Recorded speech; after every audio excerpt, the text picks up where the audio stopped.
বিসমিল্লাহির রহমানির রহিম। আসসালামু আলাইকুম। আজকে আমি আপনাদের সাথে শেয়ার করব কুরবানি ঈদ স্পেশাল গরুর গোশতের আচার রেসিপি। আর এই আচারটা কিন্তু খেতে অনেক বেশি মজার। আপনারা চাইলে যে কোনো গোশত দিয়েই আচারটা তৈরি করতে পারেন। তো চলুন বেশি কথা না বলে দেখে নেওয়া যাক। গরুর গোশতের আচার তৈরি করার জন্য এখানে আমি 500 গ্রামের মতো গরুর গোশত নিয়েছি। এবার এর মধ্যে দিয়ে দিব হাফ টেবিল চামচ লবণ বা স্বাদ মতো লবণ। আর এখানে আমি হাড় আর চর্বি ছাড়া গরুর গোশত নিয়েছি। আর গরুর গোশতগুলোকে ছোট ছোট করে কেটে নিতে হবে।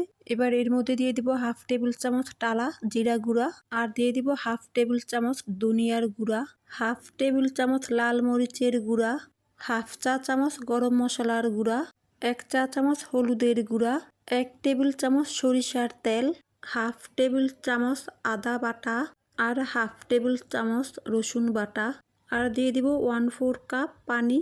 এবার নেড়ে চেড়ে খুব ভালো করে মিশিয়ে নিব। আর মিশিয়ে নিয়ে হাঁড়িটাকে চুলায় বসিয়ে দিব। এবার ঢাকনা দিয়ে ঢেকে এবার চুলার আঁচ লোতে রেখে গোস্তগুলোকে সিদ্ধ করে নিতে হবে। আর কিছুক্ষণ পর পর ঢাকনা খুলে গোস্তগুলোকে নেড়ে চেড়ে দিতে হবে।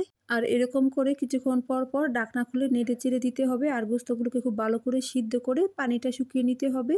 যখন গোস্তগুলো খুব ভালোভাবে সিদ্ধ হয়ে পানিটা ঠিক এরকম ভাবে শুকিয়ে যাবে, তখন এই গোস্তগুলোকে চুলা থেকে নামিয়ে নিতে হবে। এবার আচারের মশলা তৈরি করে নিব। আচারের মশলা তৈরি করার জন্য চুলায় একটা প্যান বসিয়ে এর মধ্যে দিয়ে দিব 1 চা চামচ আস্ত ধনিয়া, আর দিয়ে দিব 1 চা চামচ 5 ফোড়ন, 2টা শুকনা মরিচ। এবার চুলার আঁচটা লোতে রেখে কিছুক্ষণ সময় নিয়ে নেড়ে চেড়ে এই মশলাগুলোকে ভেজে নিতে হবে।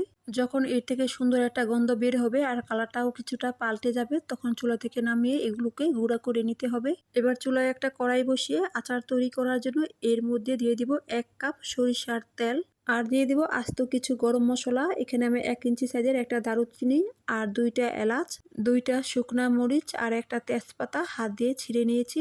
গরম মশলাগুলো দিয়ে দেওয়ার পর এবার নেড়ে চেড়ে 1 মিনিটের মতো ভেজে নিব। এতে করে এর থেকে সুন্দর একটা গন্ধ বের হবে। ফিরে আসলাম 1 মিনিট পর। এবার এর মধ্যে দিয়ে দিব হাফ কাপ আস্ত রসুন। রসুনগুলো দিয়ে দেওয়ার পর আবারও 1 থেকে 2 মিনিটের মতো ভেজে নিব। আর ভেজে নেওয়া হয়ে গেলে এবার এর মধ্যে দিয়ে দিব হাফ চা চামচ আদা বাটা আর হাফ চা চামচ রসুন বাটা। আর আদা আর রসুন বাটাটা দিয়ে দেওয়ার পর আবারও নেড়ে চেড়ে কিছুক্ষণ সময় নিয়ে ভেজে নিব। এবার এর মধ্যে দিয়ে দিব 1 টেবিল চামচ সরিষা বাটা।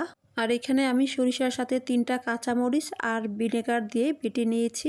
এবার আবারও নেড়ে চেড়ে কিছুক্ষণ সময় নিয়ে ভেজে নিব। এবার এর মধ্যে দিয়ে দিব হাফ চা চামচ টালা জিরা গুঁড়া, হাফ চা চামচ হলুদের গুঁড়া, 1 চা চামচ আরও হাফ চা চামচ লাল মরিচের গুঁড়া, আর দিয়ে দেব 1.5 টেবিল চামচ তেঁতুলের কাঠ। এখানে আমি অল্প পরিমাণের তেঁতুল নিয়ে সামান্য পানি দিয়ে খুব ভালো করে গুলিয়ে এরপর ছাঁকনি দিয়ে ছেঁকে নিয়েছি। এবার নেড়ে চেড়ে মিশিয়ে নিব। আর মিশিয়ে নিয়ে আগে থেকে রান্না করে নেওয়া গরুর গোস্তটা দিয়ে দিব।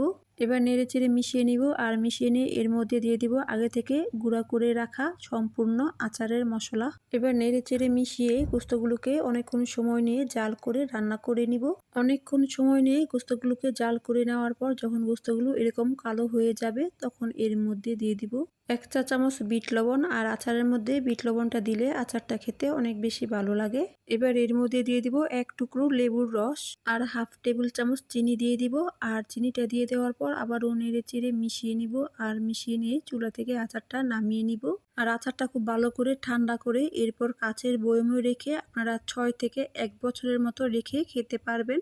চাইলে আচারটা নর্মাল ফ্রিজে রেখে খেতে পারেন, আবার চাইলে স্বাভাবিক তাপমাত্রায় রেখে কিছুদিন পর পর আচারটা রোদে দিতে পারেন। আপনারা এভাবে করে গরুর গোশতের আচারটা তৈরি করে দেশের বাইরেও পাঠাতে পারেন। আর সামনে যেহেতু কুরবানি ঈদ, আর কুরবানি ঈদের গোশত দিয়ে গরুর গোশতের আচারটা তৈরি করে দেখতে পারেন। আর কুরবানি ঈদের গোশত দিয়ে গরুর গোশতের আচারটা তৈরি করলে খেতে অনেক বেশি ভালো লাগবে। আশা করছি আজকের এই গরুর গোশতের আচার রেসিপিটি আপনাদের কাছে ভালো লেগেছে। ভালো লেগে থাকলে ভিডিওতে একটা লাইক করুন, ফ্রেন্ডস এবং ফ্যামিলির সাথে রেসিপিটা শেয়ার করুন। আর এরকমই মজার সব রেসিপি পেতে আমাদের ফেসবুক পেজটি ফলো দিয়ে ইউটিউব চ্যানেলটি সাবস্ক্রাইব করে পাশে থাকুন। আজকের মতো এতটুকুই। সবাই ভালো থাকবেন। আল্লাহ হাফেজ।